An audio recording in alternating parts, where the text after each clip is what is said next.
En tant que Française, est-ce que vous avez pu rentrer en Palestine? Non, la première fois que j'ai essayé d'y aller, c'était la dernière. C'est quand j'ai obtenu ma citoyenneté française et j'ai été refoulée à l'aéroport Charles de Gaulle. J'ai un document de l'État israélien qui précise que je ne dois pas rentrer sur ce territoire. Et je l'ai vécu comme une profonde humiliation. Il y a... Je crois qu'on oublie beaucoup de blessures dans sa vie, mais on n'oublie pas l'humiliation. Et l'humiliation de la Nakba était déjà une première plaie. Et l'humiliation de... parce que j'y allais vraiment dans cette quête d'aller sur la terre de mes grands-parents, de leur rendre hommage, de réparer quelque chose pour nous, quoi. C'était aussi la symbolique de moi je retourne, même si c'est pas notre droit au retour collectif, c'est mon droit au retour individuel, et ça répare déjà quelque chose. Et le fait d'avoir été refoulé, je l'ai vécu comme une énième une violence inouïe, c'est-à-dire vraiment ce sont des gens qui ont occupé, volé nos terres, qui viennent nous dire à nous, même 5 générations plus tard, qu'on ne pourrait pas rentrer sur ce territoire.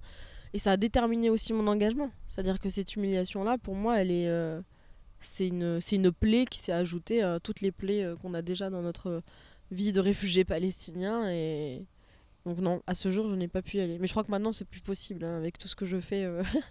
Je crois que c'est une mauvaise idée pour moi. Ça sera peut-être possible de notre vivant. Je l'espère. Je l'espère. Vous avez beaucoup travaillé sur la migration et justement l'UNRWA Oui. c'est une organisation exceptionnelle Oui, parce que c'est une organisation qui est faite pour les réfugiés palestiniens. tout à fait. C'est une organisation qui est différente du HCR justement. Est-ce que vous voyez est-ce que le fait qu'on s'attaque à l'UNRWA aujourd'hui, c'est aussi une manière de s'attaquer à la question, c'est de nier le fait qu'il y a des réfugiés Mais ce palestiniens? n'est que ça. Ce n'est que ça.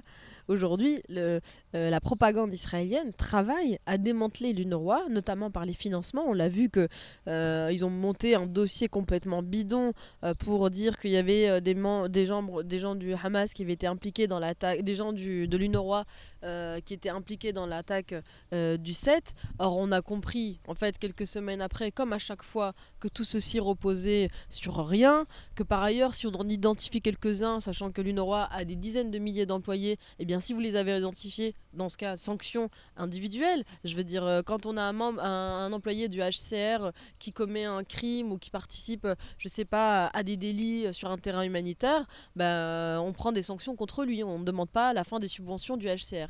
Donc on voit bien la propagande israélienne qui consiste à démanteler l'UNRWA pour en finir avec le droit au retour, parce que l'UNRWA, c'est la seule organisation qui recense les Palestiniens et leurs descendants. Et le droit au retour, il s'applique aux Palestiniens qui ont vécu la Nakba, mais aussi à tous leurs descendants.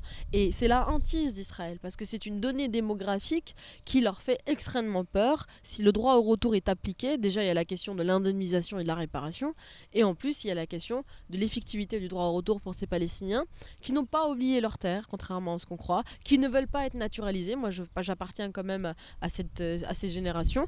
Et bien malgré le fait qu'on soit dans les camps depuis plusieurs générations, moi je demande pas à être naturalisée en tant que Syrienne, moi je demande à pouvoir bénéficier d'une citoyenneté palestinienne, de pouvoir bénéficier de mon droit au retour. Et c'est ça qui les effraie, précisément, encore une fois, parce que les réfugiés palestiniens et leurs descendants représentent des millions aujourd'hui, et que ce ne sont pas des sujets humanitaires, contrairement aux sujets dont s'occupe le HCR, qui sont d'abord en fait des sujets, on les voit comme des sujets humanitaires. Les bénéficiaires de l'UNRWA, les réfugiés palestiniens, sont d'abord des sujets politiques. Ce sont d'abord des sujets politiques. Le rêve pour vous, ça serait quoi? Le droit au retour. Et un peuple unifié, vraiment. Moi, je dis souvent que ma vie n'a aucun sens tant que le peuple palestinien n'a pas embrassé cette liberté. Je veux dire, j'ai tout aujourd'hui. J'ai 32 ans, j'ai mes diplômes. J'ai gagné mon argent, j'ai mon logement, j'ai ma famille, j'ai mes amis. Si j'ai faim, je mange. Si je veux voyager, je voyage.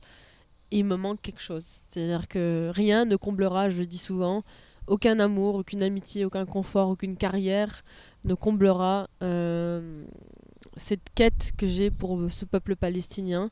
Et c'est tout ce que je lui souhaite, c'est de ne jamais s'arrêter de danser, d'embrasser pleinement cette liberté. Et j'espère pouvoir la vivre avec lui de mon vivant.